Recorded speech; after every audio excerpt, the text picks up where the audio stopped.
오랜만에 우리가 수요 예배를 드립니다. 그래서 이제 수요 예배를 오랜만에 드리니까는 어디까지 했는지 저는 이제 타이핑을 하고 있기 때문에 컴퓨터에 저장이 되어 있어서 어디까지 했는지 이렇게 이제 볼 수가 있는데 여러분들은 그래, 여기까지 한 거 맞다라고 또 생각할 수도 있고 그럽니다. 누가복음 12장을 우리가 쭉 하다가 끝에 부분에 이제 와가지고서 중간쯤이군요. 어디 끝에 가나 모르는데 중간쯤 이렇게 오면서 신종 코로나가 확산이 됨으로 인해서 모임이 사실 어려웠었죠. 그래서 이제 수요 예배를 우리가 드리지를 못하고 있었습니다. 오늘부터 수요 예배는 다시 정상적으로 우리가 돌아와서 함께 이제 모일 수 있도록 그렇게 하는 것이 얼마나 감사한지 모릅니다. 자, 이제 말씀을 우리가 좀 보려면은 저는 여러분들이 오늘 새벽에도 말씀을 증거했지만은 성경의 흐름을 여러분들이 놓쳐서는 안 됩니다.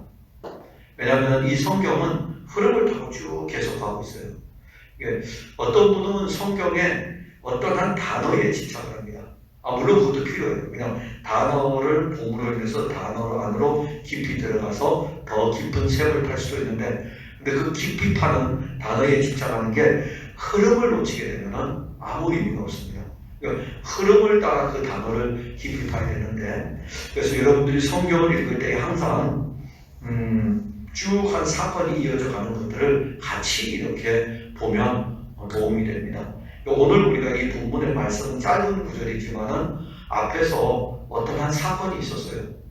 그 사건은 다름 아닌 예수님에게 한 사람이 찾아와가지고 자기 형의 유산을 좀 나누어 주게 하라고. 내 형이 아버지가 세상을 떠났는데 아버지의 유산을 가지고 나에게 주지를 않습니다. 그러니까는 좀 주라고. 원래 유대인의 유산 상속법은 아버지가 세상을 떠나면 장자가 일단 다 가져와요. 그리고 장자의 몫으로 2분의 1을 갖고 이 장자가 주어야 돼요. 주어야 되는데 장자가 갖고 안 주는 거죠. 그래서 내 몫을, 사실 예수님에게 온 이 사람은 형의 유산을 더 받으려고 한 것이 아니라 자기의 몫을 달라고 하는 거죠. 근데 형이 안 준다 이겁니다. 그래서 예수님에게 자기 형이 받은 그 유산을 내 몫으로 받은 것들을 주라고 이야기를 해달라, 그 이야기를 하는데 이게 여기서 시작되는 거예요. 이 말씀이 여기서 시작돼가지고 오늘 본문까지 끌고 오는데, 말씀을 쭉 보게 되면은 처음에는 예수님께서 재물과 생명에 대해서 말씀합니다. 그 다음에는 생명의 소중함에 대해서 말씀합니다. 그리고 우리는 그 말씀의 결론으로 들어갑니다. 그래서 오늘 본문에 보면은 낡아지지 아니하는 배당을 만들라, 예수님 그 말씀을 하셔요. 그러니까 예수님께서는 소유와 재물에 대한 문제를 참 이 누가복음 12장에서 집중적으로 다룹니다. 우리 예수님께서 어떤 한 단어 주제를 가지고 이렇게 집중적으로 다룬 적이 거의 드물거든요. 그런데 오늘은 이 누가복음 12장에서는 소유와 재물에 대한 문제를 집중적으로 언급을 합니다. 한 사람의 질문에서, 한 사람의 그 요청에서 시작되는 것이지만, 이 한 사람의 이 요청은 그 한 사람이 바로 우리들입니다. 그 한 사람이 우리들이 돼가지고 늘 우리는 우리의 것을 갖고 싶어요. 그래서 여러분들이 한번 기도하는 것들을 가만히 생각해 보시길 바랍니다. 이 한 사람의 모습이 아닙니다. 주님, 우리에게 이것도 주시고, 우리에게 또 이것도 주시고, 우리에게 이것도 달라고 하는 모든 것들이 이 세상에 우리가 필요로 하는 소유에 관한 것들 아니겠습니까? 우리는 예수님에게로 온 한 사람처럼 재물에 항상 관심을 갖고 있고, 또 어떤 면에서는 재물에 대해서 집착하고 있습니다. 그런데 예수님의 관심은 재물에 있는 게 아니고 소유에 있는 것이 아닙니다. 예수님의 관심은 생명에 있습니다. 그래서 예수님은 이 둘을 같이 이렇게 연결해가지고 풀어가 주시는 거예요. 우리는 소유에 관심이고 예수님은 생명에 관심이 있습니다. 그래서 누가복음 12장 15절에 삼가 모든 탐심을 물리치라. 사람의 생명이 그 소유에 넉넉한 데 있지 아니하리라. 이게 아주 정복을 지르는 거죠. 소유에 넉넉한데 우리가 소유를 얼마나 가지느냐에 따라서 우리에게 생명이라는 것에 관계하고 있느냐, 그건 아니라는 것입니다. 또 하나는 누가복음 12장 20절에 하나님은 이르시되 어리석은 자여 오늘 밤에 내 영혼을 도로 찾으리니 그러면 내 준비한 것이 누구의 것이 되겠느냐. 제가 이 부분 설교를 하면서 이 한 사람이 와서 유산의 상속에 대한 문제를 이야기할 적에 한 사람이 지금 세상을 떠났잖아요. 그래서 그 한 사람이 곡식을 쌓아둘 것이 없을 정도로 풍족하게 했는데 그 사람의 영혼을 데려가면 그 사람이 그렇게 소유의 풍부를 위해서 창고를 덮으려고 했던 이 모든 소유는 누구의 것이 되겠느냐라고 했을 때에 예수님이 지금 누구를 이야기합니까? 바로 그의 아버지를 이야기했던 거예요. 너는 니네 아버지를 보지 않았냐? 니네 아버지가 사는 동안에 창고를 크게 짓고 소유를 늘리려고 그렇게 관심을 가는데 니네 아버지가 세상을 떠났는데 그 있던 그 많은 소유는 누구의 것이 되겠느냐? 이렇게 말씀하는 거예요. 그러면 그 말씀을 통해서 이 한 사람에게 소유보다 중요한 생명에 대해서 알게 하는 것입니다. 이보다 더한 현장 교육은 없죠. 이보다 더한. 예수님은 그래서 이제 소유를 팔아서 구제하여 낡아지지 아니하는 배당을 만들라 이렇게 말씀을 합니다. 자, 소유를 팔으라 이겁니다. 내가 가지고 있는 소유를 팔으라는 이 의미는 주라는 거예요. 소유를 주어서 내가 가진 것들을 주어가지고 구제하라는 것은 사랑을 실천하라는 것이죠. 그러면 사람들은 소유에 대해서 관심이 있고 재물을 모으는 것에 관심이 있지만은 이 소유라고 하는 이 자체는 생명으로 이끌지 못함을 알려줍니다. 그리고 재물은 생명하고 관계하는 것이 아니고 이 재물은 사랑하고 관계를 합니다.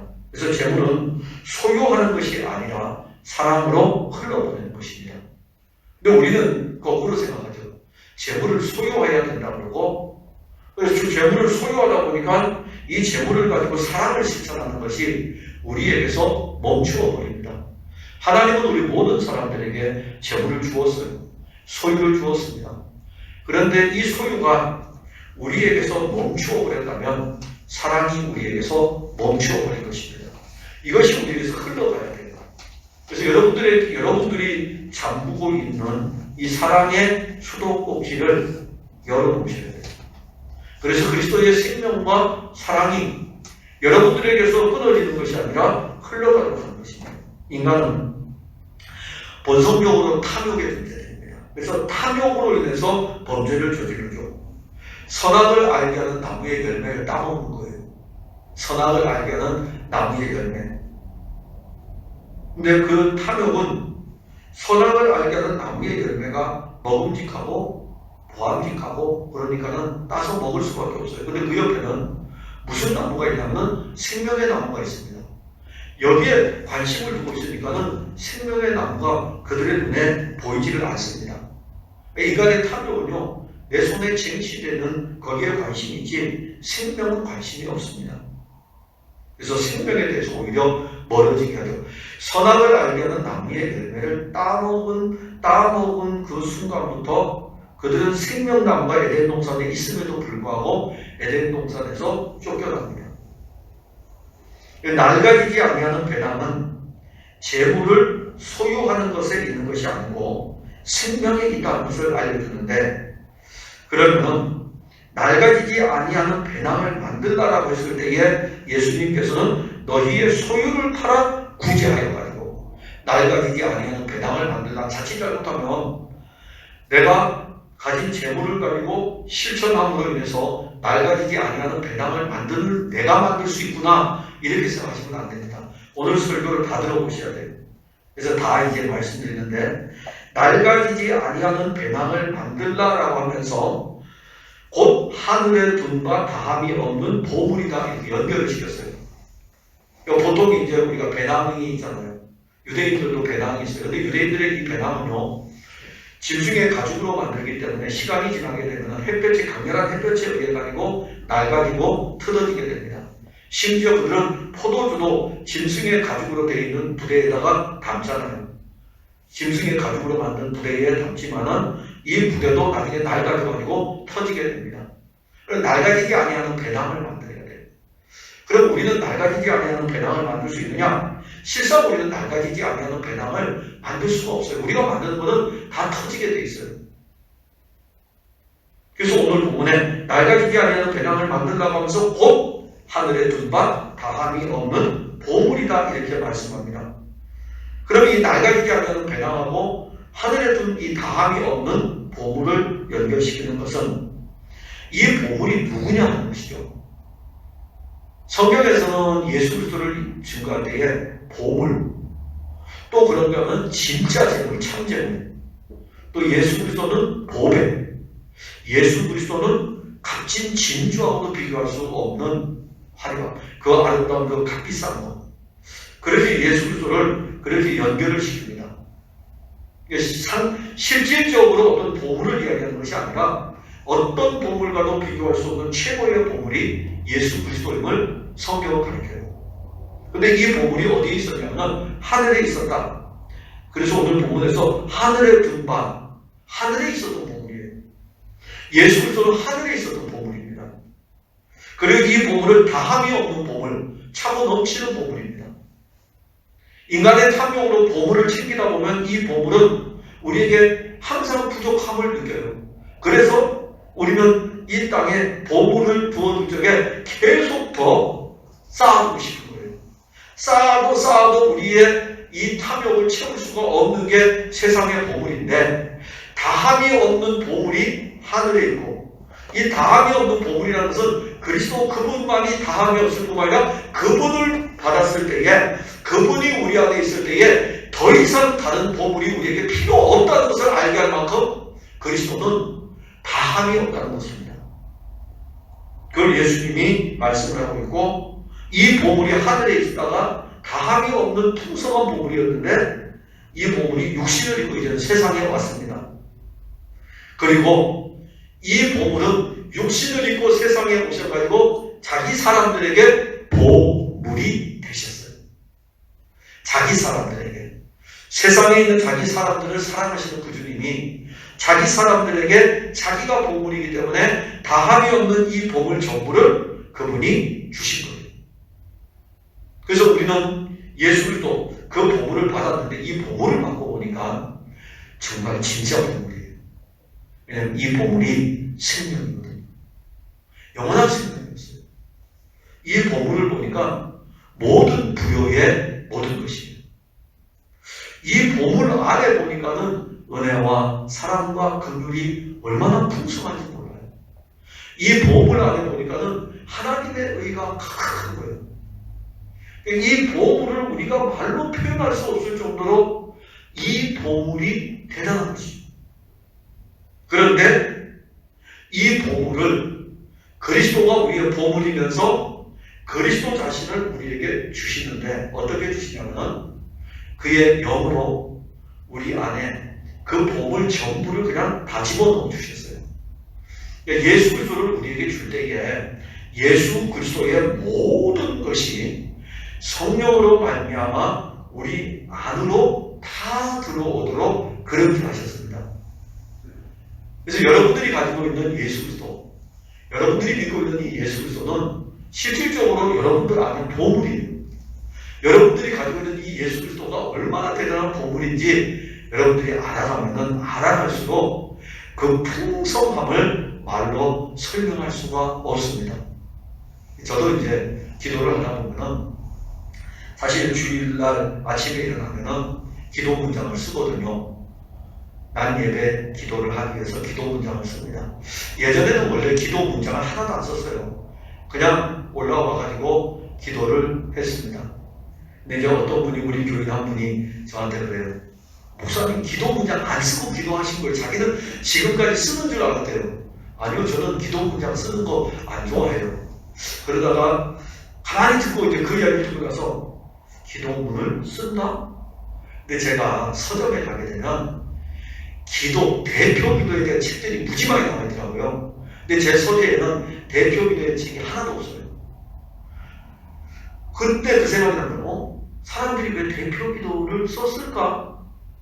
아, 기도문을 써가지고 기도했구나 알게 됐어요. 그때부터 저도 그래, 기도문으로 기도를 정성스럽게 한번 가다듬는 것도 필요하겠구나 해서 주일날 아침에 일어나면은 침상에서 이제 기도문을 제 핸드폰에, 휴대폰에다가 쓰기 시작합니다. 작성을 해서 바로 올리는데, 제가 글 쓸 때에 참 용어를 이렇게 쓰죠. 영광, 은혜, 사랑, 풍성, 이런 단어를 적에 어떤 때는 그냥 지나가는 단어예요.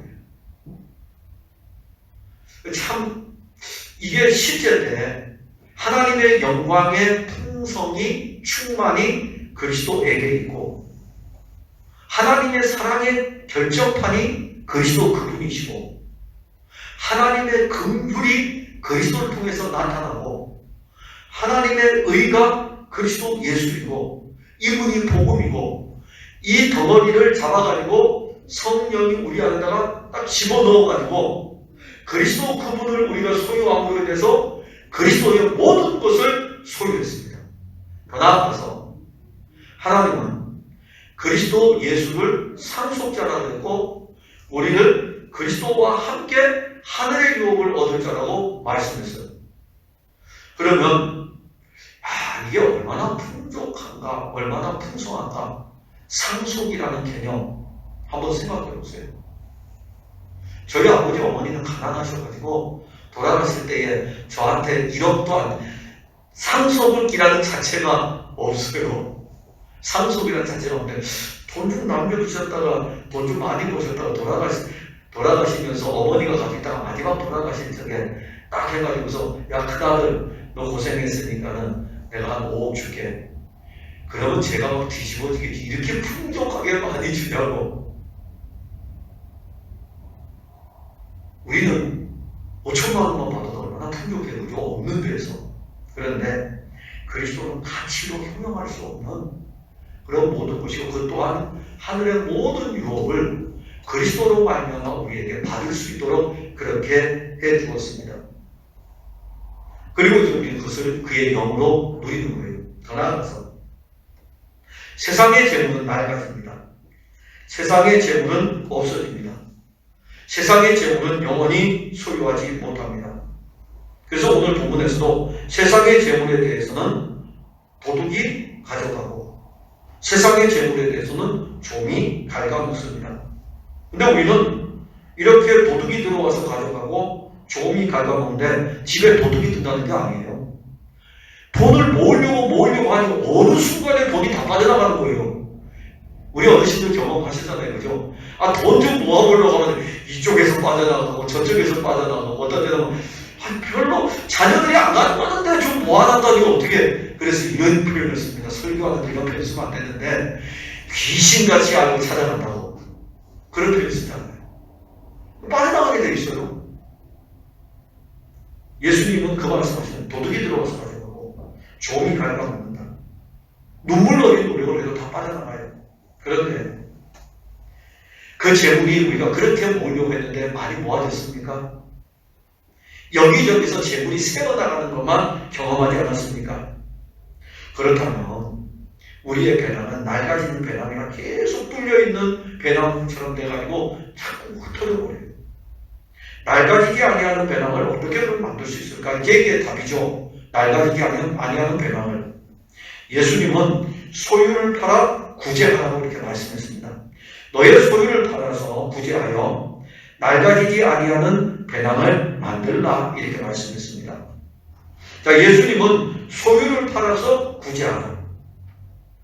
지금까지 전개된 내용은 어떤 내용이냐? 앞에서 한 사람이 와가지고 예수님에게 이야기했던 내용이 어떤 내용입니까? 내 거 달라는 것이죠. 아버지가 남겨놓은 유산, 형이 안 주고 있는데 내 몫을 나에게 달라. 이게 바로 우리 옛 아담의 본성을 가진 우리의 모습이에요. 우리는 소유하는 것에 대해서 굉장히 관심을 갖고 있고, 소유에 대해서 또 어떤 면에서는 집착도 합니다. 그러기에 소유를 팔아 구제한다는 이 자체는 옛 아담의 본성에서는 전혀 할 수 없는 일입니다. 흉내는 낼 수 있어요. 예를 들어서 여러분, 우리가 좀 구제 좀 합시다 그러면은 구제하는 흉내는 낼 수 있죠. 원래 옛 아담의 본성에서는 소유욕, 그게 더 강합니다. 예수님이 소유와 함께 말씀하신 것이 뭐였죠? 생명이었어요.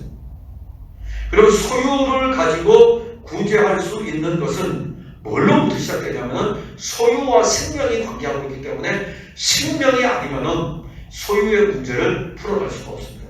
교회에서 여러분 가난한 자들을 구제하셔야 됩니다. 가난한 자들에게 사랑을 베풀어 주셔야 됩니다. 한계가 있어요. 근데 한계가 없었던 상황을 성경은 우리에게 한번 보여주었어요. 누가복음 8장에서 지나갔지만은 여인들이 나옵니다. 이 여인들이 어떻게 예수를 그리스도로 영접했는지는 모르지만은 이 여인들은 예수님이 여인들에게 야, 내가 복음 전하는 일을 하니까 너희들은 돈 좀 있으니까 너희들 소유로 나를 좀 섬겨, 한 말씀도 안 했어요. 그런데 누가복음 8장에서는 이 여인들이 자기들의 소유로 예수를 섬겼더라 이렇게 말씀합니다. 흘러간 거죠. 또 하나는 사도행전 2장에 가게 되면 성령이 오시게 되죠. 성령이 오셨다는 것은 그들은 예수 그리스도를 그냥 다 받았다는 얘기예요. 성령이 오심으로 해서 그들은 초대교회의 성도들이 그리스도를 다 받았어요. 다 받고 나니까는 소유의 욕심이 없어져 버렸어요. 그 다음에 어떻게 나타납니까? 소유가 그들에게서 흘러가는 거예요. 그러면서 거기에 표현합니다. 자기의 것을 자기의 것으로 여기지 아니하고, 자기의 것을 자기의 것으로 여긴다는 것은 내 소유라는 것이고, 성령이 그들 안에 오심으로 인해서 그들 안에 그리스도의 부요가 자리를 잡으니까는 내 것이 아니고 그리스도의 것임을 알고 소유가 흘러가서 120명의 무리가 모이고 3,000명의 무리가 모여도 그 중에 핍절한 자가 없었더라. 그래서 교회는요, 목회자들이 야, 우리가 이런 공동체가 돼야 된다라고 하면서 오류에 빠지는 게 있어요. 성도들에게 그렇게 하라고 요구해요. 안 되죠. 안 돼요. 그래서 다 실패를 해요. 근데 초대교회의 성공은 사람에게 있는 것이 아니라 성령이 그들 안에서 일하게 하심으로 말미암아 자발적으로 되어졌던 것입니다. 소유와 생명은 관계하는 거예요. 인간의 탐욕과 소유가 관계하면 자기의 욕심을 채우게 되고, 생명과 관계하게 되면 이 소유는 내 것이 아닌 걸 알고 흘러가게 되는 것입니다. 그래서 예수님께서는 이 생명을 먼저 사실 언급하는 거예요. 그래서 앞에서 생명에서 한 사람이 와서 물어봤을 때 생명에 대해서 말씀했던 이유가 그 부분입니다. 생명. 그리고 이 생명이 소중하다. 그래서 별의 백합화를 뭐라 이겁니다. 공중나는 새를 뭐라 이겁니다. 그거 아니야. 너희는 이것들보다 귀하지 아니하냐 라고 해서 생명의 소중함을 말씀하고 난 다음에 그 다음에 이 말씀하시는 거예요. 그 다음에 이 말씀하시는 거예요.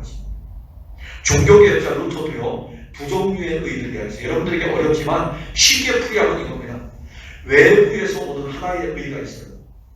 그런데 당시 로마 카톨릭은 공로 사상이잖아요. 내가 의를 행하고 내가 사랑을 행하는 것이 내 편에서 출발했어요. 그래서 자기 공로가 됐어요. 자기 공로가 되니까 자기 자랑이 된 겁니다.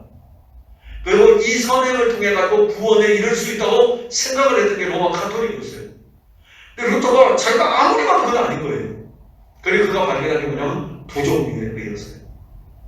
의는 내 선행으로 말미암는 것이 아니고 외부에서 나에게 오는 것이다. 그게 바로 하나님의 의입니다. 하나님의 의는 내게서 출발하는 게 아니라 하나님의 아들이 그의 영으로 내 안에 오는 게 하나의 의고, 또 하나의 의는요, 이 의가 내 안에서 생명이 되어가지고 이웃사랑을 할 수 있는 의가 나오는 것입니다. 이게 두 종류의 의입니다. 그러니까 예수의 생명이 없이는 이웃사랑을 실천할 수 없죠. 그래서 우리에게 먼저 필요한 것은 생명이 강해야 됩니다. 우리들이 아담의 옛 본성을 그대로 가지고 있잖아요. 육신을 입고 있는 이상 아담의 옛 본성을 벗을 수가 없습니다. 그런데 옛 본성을 가지고 있음에도 불구하고 이길 수 있는 것이 우리에게 있는데, 그는 우리에게 있는 것이 아니라 하나님께서는 둘째 아담을 이 세상에 보내셔가지고 이 둘째 아담이 십자가에서 죽으심으로 말미암아 우리에게 이김을 주신 것입니다. 그래서 우리가 옛 아담의 본성, 소유의 욕심을 가지고 있는 이것을 이길 수 있는 유일한 길은 그리스도 예수밖에 없고 그리스도 예수의 생명밖에 없습니다. 그래서 생명이 아니면 우리의 소유를 팔아서 구제할 수 없습니다. 구제의 모양은 가질 수 있을지 모르지만 참 구제는 생명이신 그리스도로부터 나타나는 사랑입니다. 자, 또 하나 이제 우리가 보물에 대해서 말씀합니다. 여러분, 우리들의 보물은 무엇입니까? 34절에 보면 너희 보물이 있는 곳에는 너희 마음도 있느니라. 우리가 만일 세상의 재물을 이 예수님에게 온 어떤 한 사람처럼 세상의 재물을 우리의 보물로 삼고 살아간다면 그 사람은 어디에 마음을 빼앗길까요? 그 재물의 마음을 빼앗기게 되죠. 보물이니까. 요즘 아파트 많이 올랐죠? 아파트 많이 올랐더라고요. 아마도 아파트에 마음이 빼앗긴 사람들은 자주자주 아파트 검색하면서 우리 아파트 얼마나 올랐을까? 마음이 거기 가죠. 아파트 값이 오르니까. 아파트가 없는 사람은 한숨 쉴 것이고, 아파트 있는 사람은 아파트 값이 천정부지로 올라가면서, 제가, 이번 주에 월요일 날 조카가 목사 안수를 받기 위해 서울을 갔어요. 그래서 서울을 운전하기 하고 가는데 아파트를 막 지나다니잖아요. 이 도로 타면서. 보면서, 와, 저 아파트들, 10억짜리 아파트들에 어떻게 살고 있냐? 혼자서. 그래서 제가 저 막 지나가는 거예요. 야, 내보고 사람한테 저거 못 사겠다고. 마음들이 거기 가 있죠. 또 그렇게 있는 사람들도 있고. 우리가 어떤 재물에 관심을 갖게 되면 마음이 빼앗기게 됩니다. 그거 집착하게 되고, 나중에는 그 재물에 욕심을 내게 되고, 재물을 사랑하게 되고, 그러면은 그 마음이 어디에 예수 그리스도를 향해야 되는 그 마음이 재물에 빼앗겨 버립니다. 그래서 너희 보물이 있는 곳에는 너희 마음도 있느니라 예수님 말씀하신 것은 우리의 신앙의 정곡을 지는 거예요. 그 한 사람에게, 그 한 사람이 오물을 해가지고 제자들에게 말씀한 거예요. 너희도 저 사람처럼 재물에 관심이 있느냐? 그러면 너희 마음이 거기에 가 있다. 그럼 저 같은 걸 예수님이 저를 불렀을 때에 배와 그물을 버려두고 예수님 따라왔는데 서운하십니다. 서운한 이야기 하십니다. 저는 아마 그럴 것 같아요. 왜냐하면 지금 이 설교를 듣고 있는 베드로와 야고보와 요한은 배와 그물을 버려두고 예수를 따라왔는데, 아니 예수님이 너희 보물이 있는 곳에 너희 마음이 있느니라 이 말씀하시면 한 사람을 통해라도 이야기할 때 주님의 말씀의 의미가 무엇인가? 우리의 보물이 누구냐라고 알려주는 거예요. 왜 예수님이 우리의 보물이냐? 예수 그리스도께서 우리의 보물이 되심에 바울은 고린도교회 편지를 쓸 때도 그랬어요. 막 어려움을 당하고 힘들고 괴로울지라도 우리가 이 보배를 질그릇은 우리잖아요. 흙으로 빚어진 존재. 우리 안에 이제는 보배가 들어왔다. 보물이 들어왔어요. 근데 이 보물은요, 우리가 판단하는 어떤 돈의 보물이 아니고 능력이 하나님께 있고 능력이라고 이야기했어요. 그래서 이 능력이 우리의 보물인 것은 우리 인생이 어떤 어려움 가운데 쌓여있을지라도 이 보물로 말미암아 이긴다는 것을 알려줍니다. 예수님이 왜 우리의 보물입니까? 예수 그리스도의 모든 것을 세상의 어떤 보물과 우리가 비교할 수 있겠습니까? 그분이 가진 영원한 생명보다 더 귀한 보물이 어디에 있습니까? 자, 예를 들어서 이걸 봅시다. 어떤 사람이 예기치 않은 질병이 찾아왔습니다. 그래서 그 질병을 치료하기 위해서 그동안 보물처럼 여겼던 재물을 모아놓았는데 자기 몸을 치료하기 위해서 이 재물을 다 사용해야 됩니다. 그 재물을 사용하여서 질병에서 치료를 받을 때에 이 재물을 다 썼네. 그런데 다 쓰고 치료를 받았다 할지라도 영원한 하나님의 심판, 영원한 사망은 어떤 재물로도 내가 살 수 없습니다. 오늘 우리 교회 부교육자에 있었던 우리 신필호 목사님이 전화가 왔어요. 목사님 지금 병원에 갔는데 우리 교회 집사님이 위독해서, 암인데 위독해서 돌아가실 것 같다고 연락이 와서 지금 갑니다. 어떻게 해야 될까요? 그러는 거예요. 어떤 이야기인데? 그랬더니 기도를 어떻게 드리면 될까요? 그러길래 의식이 있느냐? 의식이 있대요. 그러면은 그분이 바로 돌아가실 것 같다고 연락받았더니 그건 아니라고. 그럼 두 가지를 이야기해라. 하나는 하나님의 위로와 평안을 구하고, 또 하나는 복음에 대해서, 복음을 받았는지에 대해서 점검을 하고, 새하늘과 새 땅에 대한 그리스도 예수를 믿음으로 말미암아 승리할 것에 대해서 알려주라. 그렇게 했어요. 근데 가다가 또 전화가 왔어요. 또 한 30분 뒤에 또 전화가 왔어요. 돌아가셨대요. 그러더라고요. 그 다음에 이제 예배를 어떻게 드려야 되냐면, 지금 코로나 사태이기 때문에 그 장례식장에서 아마 어떤 규정이 있을 것이다. 그 규정에 맞게 하고, 만일 임종예배, 입관 예배, 발인 예배를 다 못 드린다면은 가서 기도 같은 거는 해주고 와야 된다. 그리고 발인 예배를 허락하면 하면 좋고, 이제 서로 이야기를 나눴어요. 암이 걸려가지고 아마 많은 돈을 썼겠죠.